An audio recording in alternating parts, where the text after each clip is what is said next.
The dark blood of the Zadani covered every inch of the Terran lieutenant's armor. I could only faintly make out the dark blue color of his armor below all that blood.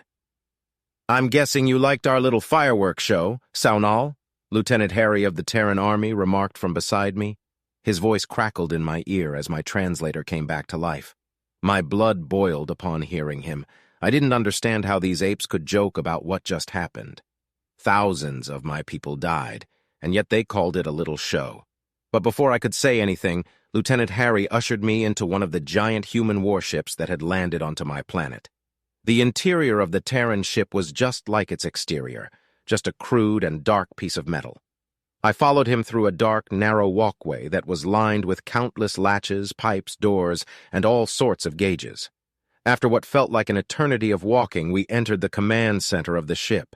The entire room was filled with an eerie silence, but still there were over a dozen Terrans working on computer terminals that lined the dark metal box that these humans called their command center. Before I could fully digest the situation, the lieutenant strapped himself in. "This is going to get rough. Best you do the same."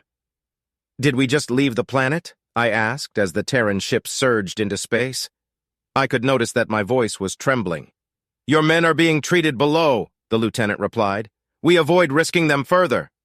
An unexpected voice then pierced the quietude. "Zadani mothership approaching! Activate stealth mode!" In response, the lieutenant pressed a few buttons on his wrist device, and a live feed from his helmet's camera projected onto one of the multiple screens that lay on the far wall of the command center.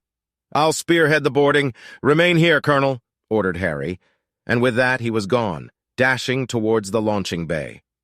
Moments later, the displayed video portrayed Harry and his squad in the airlock chamber, ready to depart. I silently muttered, "What the fuck?" The more I saw of these humans, the less I understood their tactics. Why would their warship sit still while a ground force boarded an enemy vessel? My eyes quickly focused back onto the screen that showed Harry's live feed. I could see that the team had infiltrated the Zadani ship. The dimly lit corridors of the Zadani ship looked cold and damp. The insides of the ships looked almost alive. Suddenly, a group of Zadani soldiers emerged from a side passage. But before they could even raise their weapons, the Terrans engaged them. The entire fight lasted less than a second. The humans used their armor's enhanced strength and built-in weapons to devastating effect. Blasts from their wrist-mounted cannons echoed through the narrow spaces, turning the close-quarters combat into a bloodbath.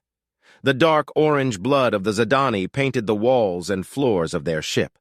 Witnessing this carnage, a shiver ran down my spine.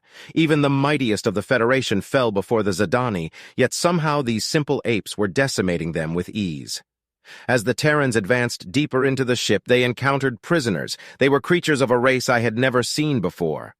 I prepared myself to see the bloodbath that the humans would cause, but instead of brutality, the boarding team showed them kindness. A few of the Terrans of the boarding party helped the prisoners while Lieutenant Harry kept a watchful eye over them. Harry's voice soon echoed. "Bravo 6 to Endeavor, Actual. The Zadani vessel is neutralized. Non-combatants secured. Preparing for exfiltration." And then the screen went blank. Within seconds of the broadcast ending, a Terran approached me. He had a kind smile on his face. "Colonel Saunal, I'm Ethan, your Terran ambassador," he said. Then suddenly the warm smile on his face was replaced by an intense stare. "You've witnessed our might and mercy. Your people have a choice now. Stand under the Terran banner. Prosper." He paused for a moment, letting the weight of his words sink in before speaking again. "The choice is yours. Feel the protective embrace of the Terran Empire or endure the Zadani's wrath."